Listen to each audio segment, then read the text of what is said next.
परिचय हुआ सर? दीवाना सर, जैसा कि हमने जाना सुना है विरह के माध्यम से, आप बहुत बेबाक होकर मिशन का गीत गाते हैं आपको और गाने के माध्यम से कहते हैं कि मिशन हमारे खून में है, कहाँ तक सच्चाई है? सबसे तो आपके चैनल के माध्यम से हमें जितने भी सुनने वाले हैं और हमारे ऑडियंस जो भी है, आपके चैनल के ऑडियंस है, आप सभी चैनल के ऑडियंस को दिल से जय भीम, जय भारत, खुदा हाफिज़, नमो। और जैसा कि आपका सवाल रहा कि मैं मिशन बेबाकी से गाता हूँ और मिशन मेरे खून में है, तो सच ये है कि मिशन बेबाकी से इसलिए मैं गाता हूँ क्योंकि मैंने अपने महापुरुषों को पढ़ा है, सुना है, जाना है, समझा है। जो मेरे जहन में है उनको मैं पढ़ता हूँ, समझता हूँ, सुनता हूँ, तो इससे ये लगता है कि जब महापुरुष अपने समाज के लिए अपना सर्वस्व न्यौछावर कर दिए, जैसे कि बाबा साहब डॉक्टर B.R. अम्बेडकर जी ने अपने 4 बच्चों को कुर्बानी दी इस समाज के लिए।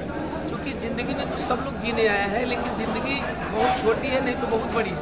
अगर इस ज़िंदगी को देखा जाए तो हम इंसान बन के अगर पशु की तरह जन्म लिए, खाए पिए, मर गए तो इस इंसान बनने का कोई मतलब नहीं होता है।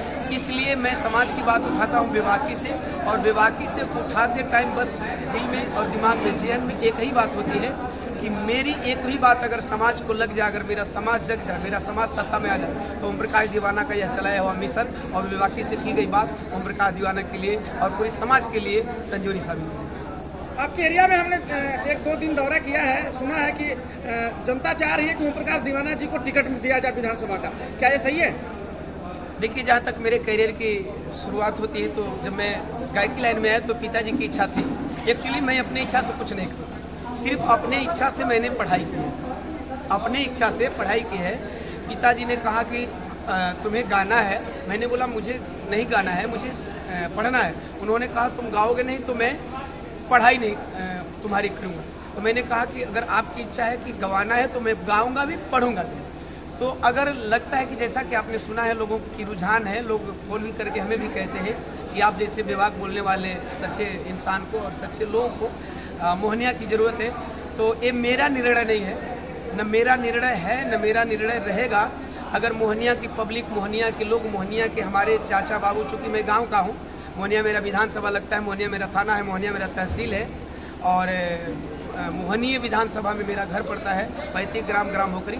अगर मोहनिया विधानसभा के लोग दिल से अगर कहेंगे कि ओम प्रकाश तुम्हारी ज़रूरत थी बिरहा में, तूने बिरहा में लड़ा, तुम्हारी ज़रूरत थी मिशन में, तूने मिशन में लड़ा, तुम्हारी ज़रूरत है मोहनिया विधानसभा को, अगर मोहनिया के लोग ये आवाज़ लगा रहे हैं तो मोहनिया के लोग हमें जो जिम्मेवारी देंगे, मैं मोहनिया का बेटा होने के नाते दिल से कह रहा हूँ कि हर जिम्मेवारियों को, जिस तरह से गायकी में बेबाकी से बात करता हूँ, चाहे सत्ता किसी की भी हो, कुछ बोलने से नहीं डरता हूँ, उसी तरह मोहनिया के लिए भी चाहे जो कुछ भी करना पड़े, आप लोग जिम्मेवारी देंगे तो मैं उसे निर्वहन करूँगा। युवाओं के लिए क्या कहना चाहते हैं आप? युवाओं के लिए मैं कहना चाहूँगा, चूँकि युवाओं के पास तजुर्बा कम होता है, युवाओं के पास तजुर्बा कम होता है, और तजुर्बा कम के अभाव में युवा कहीं ना कहीं डाइवर्ट हो जाते हैं।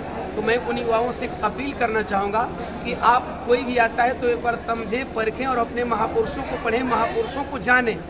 मानना नहीं है, महापुरुषों को जानें। अगर महापुरुषों को जानेंगे तब आपको समझ में आएगा कि आपका हितैषी कौन है, आपका दुश्मन कौन है। और जिस दिन आप अपने हितैषी और दुश्मन को परख लेंगे, उसी दिन आपके और आपके समाज का कल्याण होगा। बाबा साहब का कहना था कि 100 दिन सियार का जीने से अच्छा है कि एक दिन शेर की जिंदगी जिए। आप भी अपने मंच से बोले हैं, ये मेरे पास रिकॉर्डिंग है, क्या सही है? ये आपके पास रिकॉर्डिंग है, 100 एकदम बिल्कुल 100% राइट है। मैं एक जगह नहीं, मैं पूरी दुनिया में घूम के ही कहता हूँ, जहाँ बिरहा का मंच लगता है, चाहे किसी भी समाज के लोग हमें बुलाते हैं, बहुत प्यार दुलार देते हैं, और वहाँ मैं यही मैसेज देता हूँ कि 100 दिन सियार की ज़िंदगी जीने से बेहतर है कि आप मानव हो, एक दिन की ज़िंदगी शेर की तरह दहाड़ करके जिए। चलिए, बहुत बहुत शुक्रिया हमारे साथ जुड़े रहने के लिए, धन्यवाद। थैंक यू सो मच सभी चैनल वाले भाइयों को बहुत बहुत धन्यवाद। क्या कुछ पूछना है? बोलिए, शांत हो गए हैं, बोलिए। अगर आपको सीट मिल जाती है मोहनिया विधानसभा से तो क्या तैयारी रहेगी सर आपकी?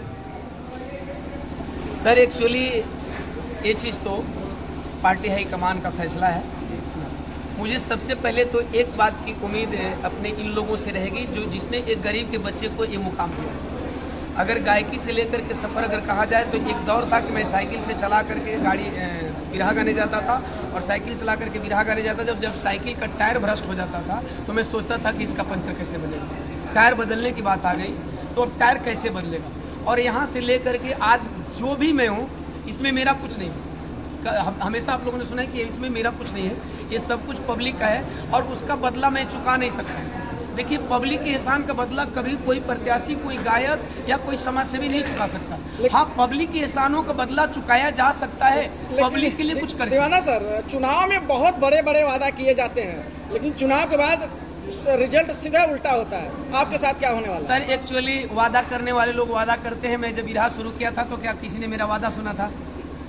मैं विदाउट वादा सिंगिंग किया। जब सिंगिंग किया, जैसे जैसे मैंने अपने को इस्टेब्लिश किया, जैसे जैसे मैंने आपको बदला, अपने को समझा, अपने महापुरुषों को समझा, समाज के दर्दों को समझा, समाज के दुख को, तकलीफ को समझा, तो मैंने अपने आप को समाज के लिए समर्पित कर दिया। सर, एक लास्ट क्वेश्चन, क्या जनता जो उम्मीद आप पे की है उस पर कितना % खरा उतरने का काम करेंगे यदि आपको मौका मिलता है तो? बस मेरा एक ही भरोसा है कि विदाउट उम्मीद मैंने बिरहा में सब कुछ करके दिखाया है। मुझे बताने की ज़रूरत नहीं है कि कभी कभी ये सब कहने से मेरे करियर पे दाव भी लगता है, कभी कभी मेरा करियर खतरा में भी होता है, लेकिन उस विदाउट करियर, बिना खतरा का परवाह किए अपने करियर को दाव पे लगा करके अगर जनता के लिए बोलता हूं तो वादा तो मैं नहीं करूंगा। जिस तरह से बिरहा में मैं दिखाया हूं, कोशिश करूंगा कि उसी तरह से आप लोग अगर जिम्मेवारी देंगे तो उसको निर्वहन करूंगा। ये मेरा वादा नहीं है। Thank you sir. बहुत बहुत शुक्रिया, धन्यवाद।